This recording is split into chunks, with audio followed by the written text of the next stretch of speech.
শুধু আমাদের Java jazz ফেস্টের অভিজ্ঞতাটা সম্বন্ধে বলো। হ্যাঁ, জাভা জ্যাজ ফেস্ট এমন একটা জ্যাজ ফেস্টিভ্যাল যেটাকে আকারে বলা হয়, এটা বোধ হয় পৃথিবীর সব থেকে বড় জ্যাজ ফেস্টিভ্যাল। আকারে মানে সব থেকে বেশি পার্টিসিপেন্টস, ব্যান্ড সব থেকে বেশি বাজায়, এবং একটা বিরাট জায়গা নিয়ে টোটাল আর্টিস্টের সংখ্যা বিদেশ থেকে যারা আসছে তার প্রায় 100-150 ছুঁয়ে যাবে, কি আরো বেশি হতে পারে। আর লোকাল আর্টিস্ট যারা ওখানকার, অর্থাৎ ইন্দোনেশিয়া, জাভা ইন্দোনেশিয়াতে, তো ইন্দোনেশিয়ার যারা মিউজিশিয়ানরা তারাও পার্টিসিপেট করেছে। এবং এক একটা বড় মানে কমপ্লেক্স, এটা একটা খুব বড় কমপ্লেক্স, সেখানে বড় বড় স্টেডিয়ামের মতন আছে। সেই স্টেডিয়ামের ভেতরে এক একটা ব্যান্ড বাজাচ্ছে। এই ব্যান্ডগুলো, বেশিরভাগ ব্যান্ডগুলো, কয়েকটা ইন্দোনেশিয়ান ব্যান্ডও ছিল, কিন্তু বেশিরভাগ ব্যান্ড বিদেশ থেকে, আর কয়েকটা সিলেক্টেড কিছু ইন্দোনেশিয়ান ব্যান্ড যারা ওখানে খুব, যাদের প্রতিষ্ঠা বেশি, তারা ওই ইয়েতে বাজাচ্ছে। দেখে খুব ভালো লাগলো এই ইন্দোনেশিয়াতে কত ব্যান্ডের সংখ্যা, আর শুধু ব্যান্ডের সংখ্যা নয়, কোয়ালিটিও বেশ ভালো। তো তারা ওইখানে ওই স্টেডিয়ামগুলোর মাঝখানে মাঝখানে মাঠ আছে, সেই মাঠগুলোতেও বাজাচ্ছে। আচ্ছা, একদিনে কতগুলো ব্যান্ড বাজাচ্ছিল গুনে শেষ করা যাবে। যেমন ধরো এই ফোর প্লে বাজাচ্ছে এখানে, আর এখানে ধরো জর্জ ডিউক বাজাচ্ছে, এখানে সান্টানা বাজাচ্ছে, ওখানে জর্জ বেনসন বাজাচ্ছে একদিনে। তাহলে তো তোমাকে বাকি একই টাইমে এত ক্লাস করে যাচ্ছে, তোমাকে বাকি তিনজনকে মিস করতে হবে একজনকে দেখতে গেলে, বা ওর একটু শো দেখে এরকম করতে হবে।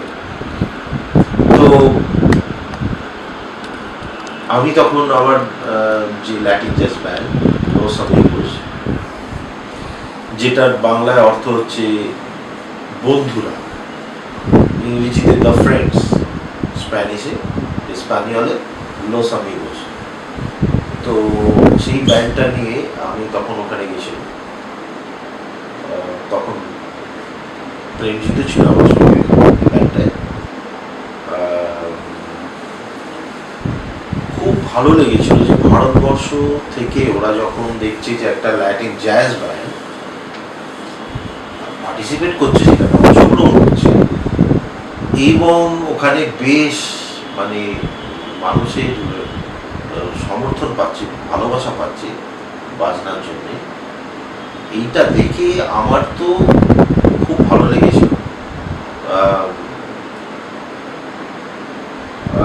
এটা আমার মনে হয়েছিল যে যদি আমাদের ভারতবর্ষ থেকে মিউজিশিয়ানরা খুব যত্নশীল হয়, তাহলে এরকম ব্যান্ড আমাদের এখান থেকে তৈরি হবে যারা দেশের নামকে উজ্জ্বল করে আসবে বিদেশে।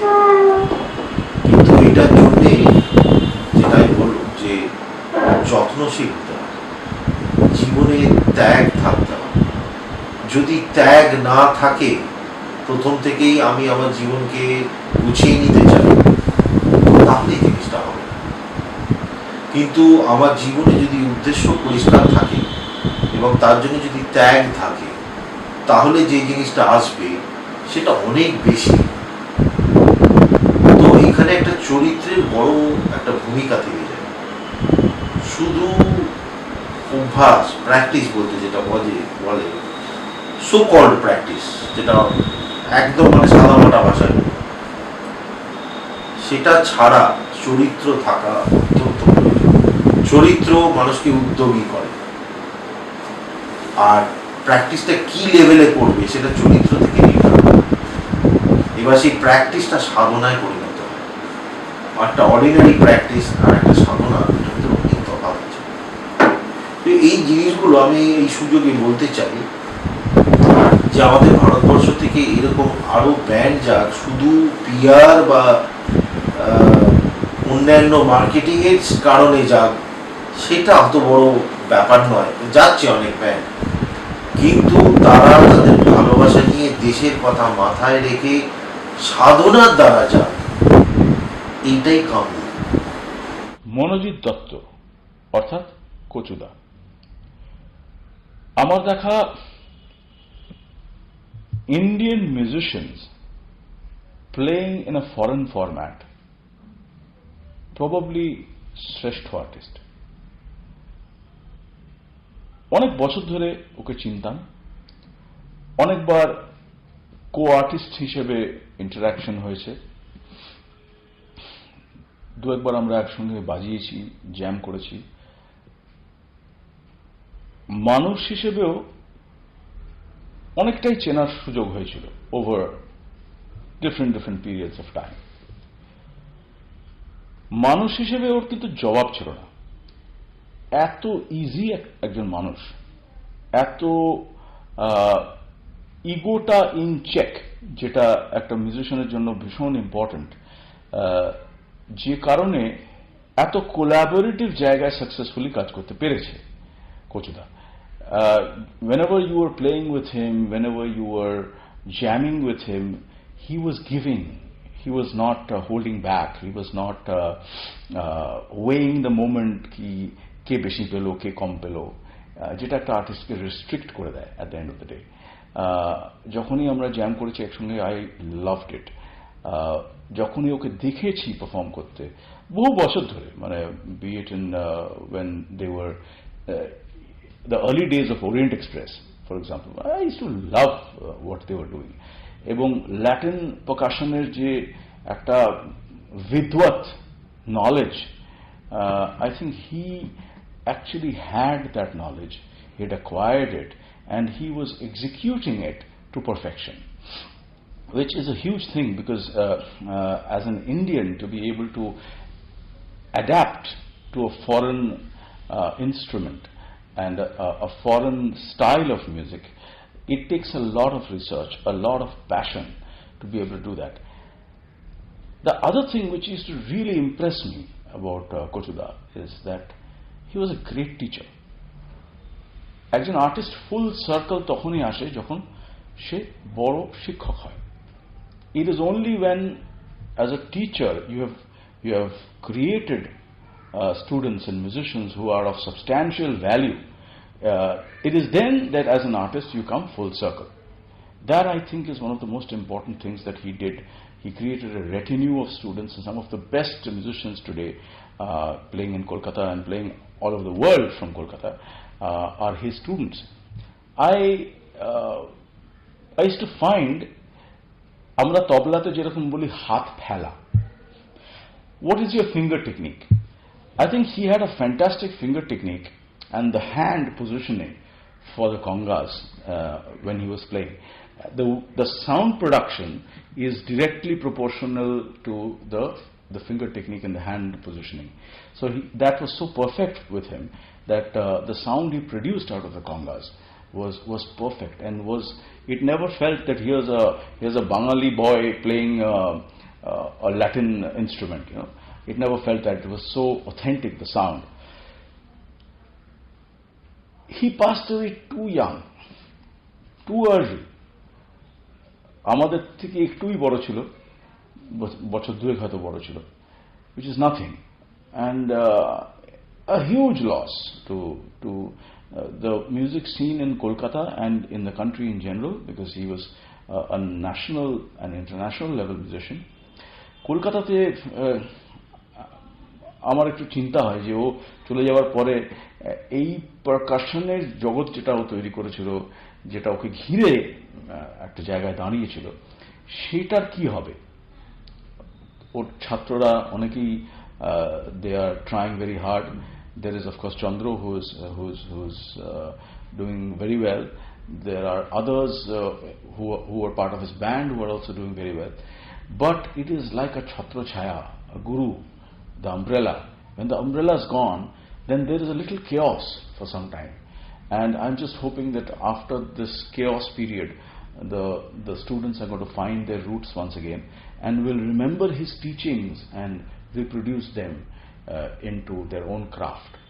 So Kochuda, wherever you are, you've done a great job with your music, and you've done a fantastic job with yourself as a person. We deeply miss you. We miss your music, and I do hope that wherever you are, you're happy and you're playing a lot of those grooves that you were known on this earth for, and playing them in the music of the spheres, so to say, in heavenland. Big namaskar to you. Play on. আমরা অনেকবার যখন গল্প করেছি, সুযোগ পেলে আমি আলোচনা করেছি দর্শকদের এটা। তবে দর্শকের জন্য বলবো যে একটা ব্যান্ড যদি বহু বছর ধরে একসঙ্গে ওঠা বসা করে, শুধু ব্যান্ড নয়, ব্যান্ডের টেকনিশিয়ান যারা, তাহলে একটা ব্যান্ড যে কোথায় গিয়ে দাঁড়াতে পারে ওটা না দেখলে ভাষায় বলা খুব মুশকিল। একটা ইন্টারভিউতে রাহুল রেখো বলছে, আমি দর্শকদের জন্য বলে থাকি, হয়তো অনেকেই রাহুল রেখোকে দর্শকরা অনেকেই হয়তো চিনবেন না, আবার অনেকে চিনবেন। ইনি একজন পৃথিবীর মোস্ট সেলিব্রেটেড ল্যাটিন পারকাশনিস্ট, যিনি সান্টানার সঙ্গে বহু বছর ধরে বাজিয়েছেন। তো রাহুল রেখো তার ইন্টারভিউতে বলছে যে আমরা যখন একসঙ্গে বাজাই, ওটা একটা অল্টার, ওটা একটা সাধনার জায়গা, ঈশ্বরকে উপাসনা করার জায়গা। এটা এন্টারটেনমেন্ট থেকে শুরু হচ্ছে এবং যেখানে গিয়ে পৌঁছচ্ছে সেখানে মানুষের একটা পরিণতি হচ্ছে, একটা জাগরণ হচ্ছে, একটা সুন্দর পরিণতি, এবং পরিণতও বলতে পারো। মানুষ অপরিণত থেকে পরিণত হয়ে যাচ্ছে তাদের শো দেখে। এই যে একটা জায়গা মানুষকে ছোঁয়া, এটা আমি দেখুন যে ওখানকার যারা ওদের যারা টেকনিশিয়ান, সাউন্ডের টেক, তোমার ড্রাম টেক, যে ড্রাম টেক সেই বোধহয় মানে পুরো পারকাশন সেকশনটা পুরো করে, উইন্ডের টেক, তোমার গিটারের টেক, এরা বছরের পর বছর সান্টানা ব্যান্ডে কাজ করেছে। কারণ কার্লোস সান্টানা এবং গ্রুপের মেম্বার্সরা তারা এত উচ্চ মানের মানুষ যে ওখানে যে একবার ঢুকে শিবির 30 বছর, কেউ 15 বছর তো কম, 30, কেউ 40 বছর একসঙ্গে বাড়াচ্ছে। ল্যাটিন আমেরিকান সঙ্গীতের কথা হচ্ছে, অথচ ফুটবল বিষয়ে কথা হবে না, তা কি করে হয়? মনোজিৎ বলতেন, একজন ক্রীড়াবিদ বা বলতে পারিস গবেষক যতটা ফুটবল জানে, আমি ঠিক ততটাই ফুটবল নিয়ে গবেষণা করি। কোন প্লেয়ার কোন পজিশনে খেলে, কোন দল খেলছে, সেসব বিস্তারিত বলে দেব। মোহনবাগান বলতেই মনোজিৎ আহ্লাদে গদগদ হয়ে যেত। খুব বিরক্ত হলে একবার শুধু বলতে হতো মোহনবাগান নিয়ে কোনো মিষ্টি কথা, ম্যাজিকের মতো পাল্টে যেত ওর মুড। কচুদা পথ চলবে, অথচ ওরিয়েন্ট এক্সপ্রেসের মতো দীর্ঘ পথ অতিক্রমী ট্রেন বন্ধ হয়ে যাবে, এ কি হতে পারে? মনোজিৎও ছেড়ে দেওয়ার পাত্র নয়। সাধের ওরিয়েন্ট এক্সপ্রেসকে আবার গড়ে তোলার জন্য উদ্যমী হলেন। খুঁজতে লাগলেন একদল দামাল বদমাইশ ছেলে মেয়েদের।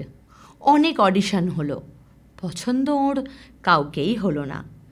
কিন্তু কথায় আছে না, যে খায় চিনি যোগায় চিন্তামণি, চিন্তামণি চিনিগুলো ঠিক জুটিয়েই দিলেন। কোথা থেকে পেয়ে গেল প্রতিভাবান কিছু পাগলদের। মনোজিৎ বলতেন, আমার ভালো ছেলে চাই না, চাই দামাল ছেলে।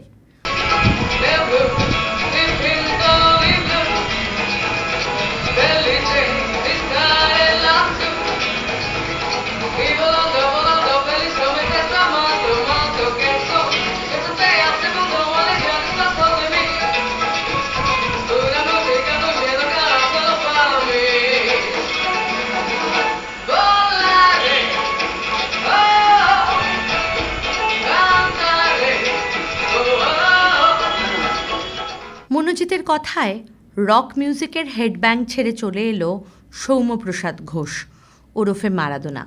কেনই নাম? ও স্কুল টিমে অপূর্ব ফুটবল খেলতো, আর ফুটবল মানেই মনোজিৎ। এলো অভিষেক, এলো রিজিতা ওরফে বুকু, এলো Chandradip. I first saw Kochuda at someplace else when I was around 15 years old. A friend of mine took me along. So at that point of time, I felt like that was one of the best live music that I'd ever heard. It was absolutely sublime, it was beautiful. And at that point of time, if someone told me that I would be playing with that band in a few years, I would have never believed it, because I was playing heavy metal at that point of time. But it just so happened then that in a few years, they were looking for a guitar player. I auditioned and I got through. So was Kochuda the pioneer of authentic Latin music in India? Well, Latin music has been influencing Indian pop music for a long time now. You can hear it in R.D. Burman's records and in later on in Bappi Lahiri's records as well. There are some heavy influences from Latin pop, like congas, bongos, and in general guitar rhythms like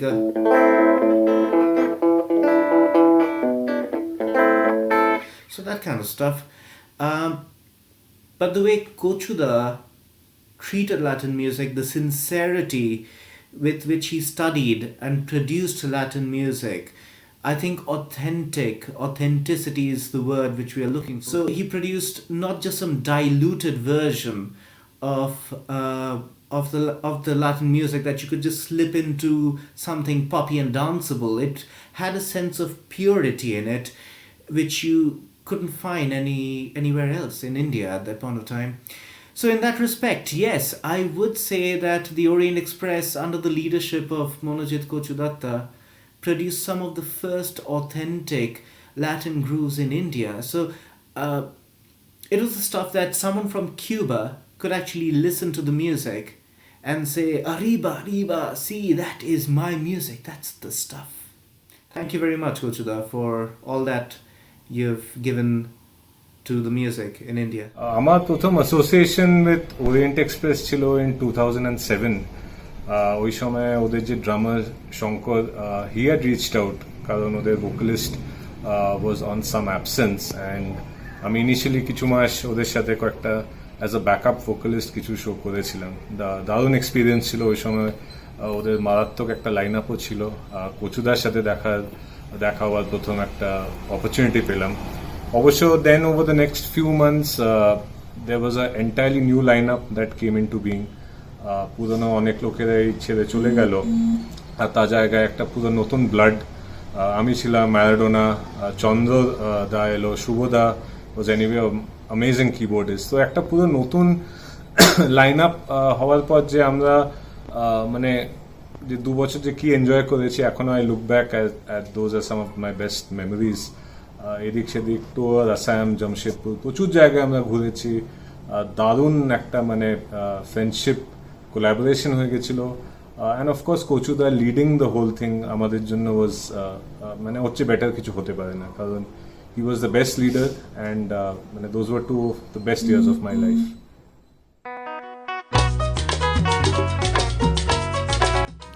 Manojit আগের সেটআপে ক্ল্যারিনেট বাজাতেন আর তার সাথে পারকারশানস। এবারেও পুরোপুরি পারকারশানেই মনোনিবেশ করলেন। আবার পথ চলতে লাগলো ওরিয়েন্ট এক্সপ্রেস, সাথে ছিল শ্রেয়া। আবার স্যাম্পলে সেলস, আবার বিভিন্ন শোজ, আবার টিভি শোজ, রেডিও অনুষ্ঠান। ফের দীর্ঘ পথের জন্য ক্লাভের তালে ঘুরল চাকা ওরিয়েন্ট এক্সপ্রেসের। লস অ্যামিগোসও তখন পুরো দমে কাজ করছে। মনোজিৎ তখন একা লিড করছে 2টো ব্যান্ডকে। বিভিন্ন সঙ্গীত সঙ্গে আর বিভিন্ন গুণী সঙ্গে মনোজিৎ সারা ভারতে সকলের ভালোবাসার মানুষ ছিল, একথা বলাই বাহুল্য। শিবমণি, রঞ্জিত বারট, লুই ব্যাংক, জিনো ব্যাংক, এনাদের মতো সঙ্গীতের বিদ্বজ্জনেরা মনোজিতের ল্যাটিন মিউজিক চর্চাকে ভীষণভাবে সমাদর করতেন। রঞ্জিত বারট বা লুই ব্যাংক দেখা হলেই বলতেন, মনোজিৎ মুম্বাই চলে এসো। আর তার উত্তরে মনোজিৎ বলতেন, আমি মাকে ছেড়ে বেশি দিন থাকতে পারি না, আর আমার প্রিয় শহর কলকাতার জন্য আমার মন কেমন করে। সারা ভারতবর্ষের ল্যাটিন মিউজিকের পথিকৃৎ তথা প্রবর্তক তিনি রয়েই যাবেন।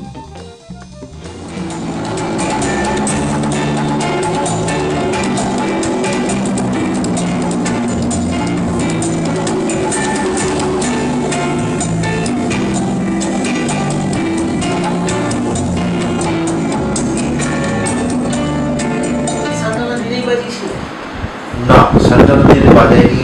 এটা মানে আমার আমার ভাগ্য বলতে হবে, তাহলে সান্টানা শো দেখতে পেতাম না। হ্যাঁ, তো সেই দিনটা গিয়ে সান্টানা শোর জন্য আগে থেকে খোঁজ করে, আর যে ইয়েটা ছিল, যে টেবিলটা ছিল, এত ব্যান্ডস তার ভিতরে মানে মনে রাখা খুব মুশকিল। তো আমি অনেকের সঙ্গে খোঁজ খবর নিয়ে কোথায় কখন বাজাচ্ছে সব ঠিকঠাক বলেছি। তারপরে একদম টাইম হয়েছে সান্টানা শো, তারপরে আফ্রিকান অল স্টার্স তাদের শো দেখুন, ভাবা যায় না যে, এবং যে স্তরের মানুষ, ওয়ান ডি মার্কোস যিনি আফ্রিকান অল স্টার্সের যিনি ব্যান্ড লিডার, তিনি আমার সঙ্গে আলাপ হলো। তখন তিনি বলছেন যে তুমি কোন দেশ থেকে আসছো। তখন আমি যখন বললাম যে আমি ভারতবর্ষ থেকে আসছি, ওনার স্ত্রী ওনার সঙ্গে ছিল। মানে ওনার রিয়াকশনটা এত ভালো ছিল। উনি বলছেন ভারতবর্ষ একটা মহান দেশ এবং ভারতবর্ষ এত কিছু পৃথিবীতে দিয়েছে এবং দেবার আছে, এত বছরের পুরনো সম্পত্তি। এটা একজন ভারতীয় হলে সে এইগুলো, এই অ্যাডভান্টেজ। আমি বলতে চাই প্রত্যেক ভারতীয়কে, আমাদের যে যে ঐতিহ্য, এটা এটা কত ভালো, এটা প্রত্যেক ভারতীয়কে অনুভব করতে হবে। ভারতীয় পরে কি সে কোন স্টেটের লোক, সে কোন রাজ্যের মানুষ, সেটা অনেক পরে আসে, সব থেকে আগে তুমি ভারতীয়। এটা মনে রাখতে হবে। এই বোধটা যদি থাকে তবেই বিশ্বমঞ্চে মাথা তুলে দাঁড়াতে পারবে। এই বোধ যদি না থাকে এটাও সম্ভব নয়। যেরকম জাপান, সরি আমি এটা ছোট্ট করে দেবো, যেরকম জাপানের যে তাদের যে ট্র্যাডিশন, এবং তারা এগিয়ে আজকে দুনিয়াতে কন্টেম্পোরারি ব্যাপারে যেভাবে তারা নিজেকে মেলে ধরেছে, এটা তাদের স্ট্রং ট্র্যাডিশনের জন্যই সম্ভব হয়েছে। কিন্তু আমি ট্র্যাডিশন বলে শুধু ট্র্যাডিশনে আটকে গেলাম আর আমি আগে গেলাম, তাহলে ট্র্যাডিশনের ব্যর্থতা, মানে ট্র্যাডিশনের যে সুবিচার হলো না। ট্র্যাডিশন মানে তুমি এগো, আরো প্রজন্মের জন্য এই ট্র্যাডিশনের তালিকাকে বাড়াও। ট্র্যাডিশন তো এক জায়গায় দাঁড়িয়ে থাকতে পারে না, 1 থেকে 10 ট্র্যাডিশন, তারপর 11-12 ট্র্যাডিশন হচ্ছে, এটা হতে পারে না। তাহলে ট্র্যাডিশনও একটা এবার গ্রোয়িং ফ্যাক্টর। তাহলে আমাদের আজকে আমরা যেটা অনেক কিছু করে যাবো, এটাও ভারতীয় ট্র্যাডিশন হয়ে যাবে। এই কথাটা আমি খুব, কারণ ভারতবর্ষে প্রচুর বিদেশি বহু বছর ধরে এসছে, সেটা ট্র্যাডিশনে পরিণত হয়েছে। এবারে ট্র্যাডিশন কোনো স্ট্যাটিক ফ্যাক্টর নয় যে আর কোনো ট্র্যাডিশন হতে পারে না। আজও ট্র্যাডিশন হচ্ছে, ট্র্যাডিশন হতে থাকতে যতদিন মানুষ